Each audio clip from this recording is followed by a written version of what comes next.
Welcome back to my second video in a series of 50 of Thrunite AA powered flashlights, or headlamps, or whatever they are.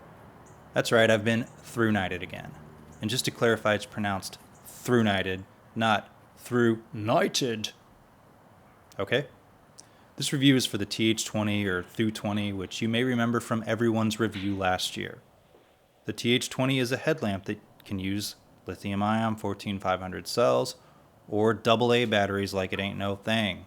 You'd use the 14500s, of course, for higher brightness, and the AA batteries because they're easy to find. The TH20 is made from aluminum, has a rubber side switch, uses a cool white XPL V6 emitter, has a shallow orange peel reflector, and a coated glass lens. It comes with a headband, some extra O-rings, the headlamp, an extra silicone headband part, some manuals, and silica gel. No clip though. The interesting thing, you're like, oh good, something interesting. What are you watching for? Is that the TH20 has a variable output, all the way from a moonlight mode to a turbo. And because it's variable, it's not easy to measure the middle part of the brightness range, but I'll give you everything on the top end and the low end. My figures are on screen, as well as a Thrunite's. And other than turbo mode, all modes are basically the same brightness on lithium-ion and AA. First is Firefly. It's okay, but I'd like a little bit lower. Then is low. Okay, so now we start out. There's a tightly spaced digital steps. It isn't quite like an old analog dial, but they're so close together you can find probably exactly the brightness you need. Then it blinks, you get to high mode, and then you get to turbo. Maybe they should call it Thurbo. You hear that, Thrunite? That's a freebie. Believe me, I've got plenty more of those. So it's almost twice as bright on turbo when you use a lithium-ion battery. Okay, cool, the user interface. Put in a battery, positive end facing away from the tail cap. Press the switch once to turn it on. Press and hold to go to moonlight after you've turned it back off. Then press and hold to start low. And it slowly creeps up the brightness scale so you can find the right brightness. Double blinks at its highest level and then creeps back down to its lowest level. And then double blinks and then it creeps back up again. I think you get the idea. And it can do this all day as long as your attention span holds out.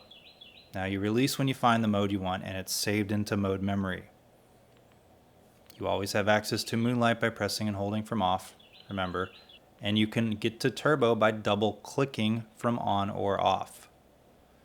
And I guess you can get into SOS strobe by double clicking while you're in turbo, or my favorite way, a quad click from off. That was fun, right? Okay, Runtimes. Well, let's do turbo first on an Eneloop and a 14500 battery with my YouTube video movie magic. The 14500 runs much shorter than the Eneloop because it runs much brighter. You get about 34 minutes of solid even brightness before it cuts off. I think Thrunite says 37 minutes, so that's pretty cool. I used a protected cell for this. I would not recommend using an unprotected cell. The Eneloop stays pretty solid until about an hour and 10 minutes, then begins a slow decline for about 50 minutes, and finally ends up at running just a little over 2 hours. Now we'll get high with both batteries. You're like, there's a way! We'll expect the 14500 to last longer because high doesn't run as bright. You get even sustained brightness, so far as I can tell, for 1 hour and 24 minutes before the 14500 cuts off hard. You get longer brightness on an Eneloop, but it starts dimming at 1 hour and 8 minutes, and it slowly fades until 1 hour and 50 minutes before shutting off. If you want to test an alkaline, you can go to hell. I'm sorry, that was a little confrontational.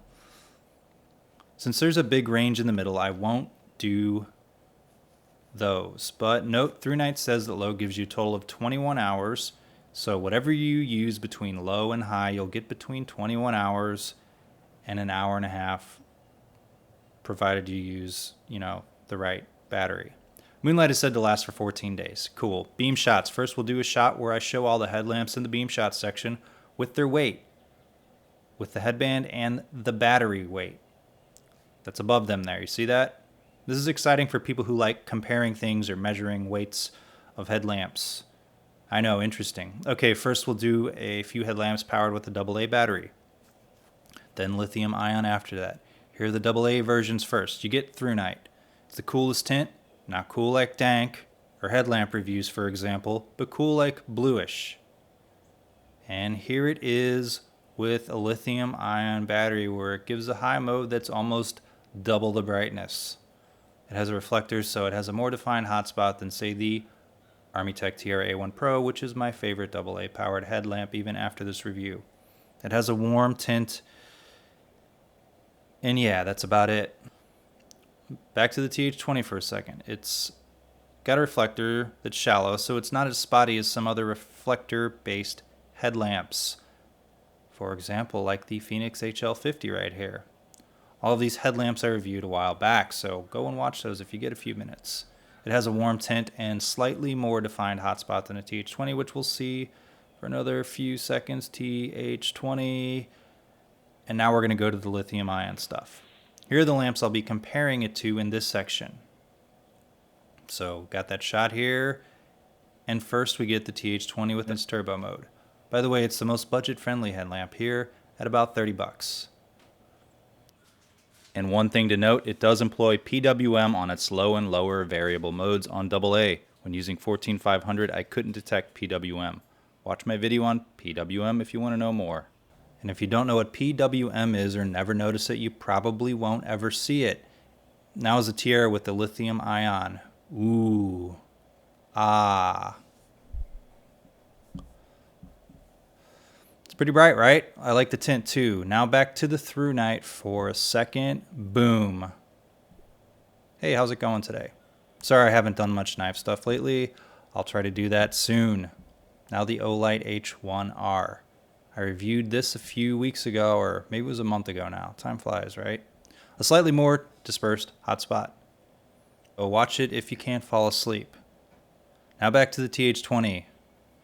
For a minute or a few seconds. I'm trying to make this review a bit shorter than my other recent ones because I have less time. And finally, the Armitech Wizard Pro, the last headlamp I reviewed. It's brighter than everything else, but I wanted to throw it in here so you know what, I don't know, like 3 times as much brightness looks like. It's a lithium ion light and uses a higher capacity hydrogen battery with an emitter that's more powerful. So that's why it's bright AF. Okay, so we're going to wrap it up. If you're on a budget and need a versatile headlamp, this one works. It has a wide range of brightness levels and can be a pretty bright lamp if you use lithium ion. It's waterproof to IPX8 standards, so you can drop it in water for temporary submersions up to 2 meters, or just use it in the rain and snow like a normal person. It's not a diving lamp. The moonlight on this isn't quite as low as I like, but it ain't bad. Armitech has lower options, so it's probably the 3rd dimmest, thanks to this handy shot here. The Olight has a low mode that probably shouldn't be considered a moonlight, but that's, I don't know, is that what they call it on that one? The TH20 also comes in a neutral white version, even though I got stuck with the cool white version, like happens a lot around here. I'm still a little bit skewed toward the Armitech personally because of the nicer tint, lack of PWM on any mode, and better overall moonlight modes. If you like this review, subscribe to my channel, follow me on Instagram, give it a thumbs up, watch my other videos, leave a comment, and give me all your money. You've been Thrunited. Thanks for watching.